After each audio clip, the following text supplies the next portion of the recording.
When does buying become better than leasing? So from an accounting perspective, you know, it goes back to what your investors want and what your short-term and long-term goals are, and also the type of financing that you want to obtain. I think most companies rely to some extent on financing. So when you consider buying versus leasing, buying is going to be obviously a lot more capital intensive. So you're going to have to consider what is the lending sources that you're going to be able to tap into and how much is that going to cost you. So from buying, it's going to definitely put some drain on your liability section of the balance sheet, and you have to consider in terms of potential other debt that you already have on the books, how is that going to work? So for example, if you already have debt with an existing lender, will that lender allow you to take out additional debt to finance the acquisition?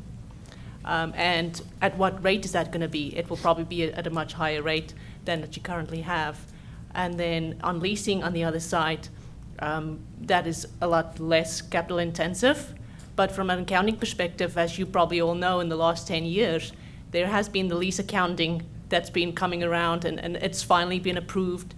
And for private companies, that's going to come out in or be effective in 2019, where a leasing decision that you may make today and think that the accounting would be that you just have current expenses on the books, the lease expenses being paid.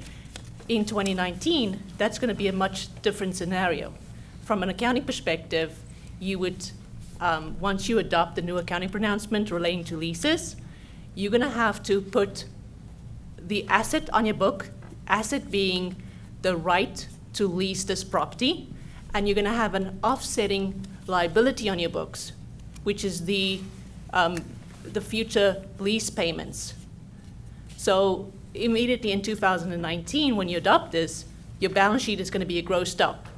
So depending on, and I'm sure that if you make a leasing decision now, it's probably going to go beyond 2019.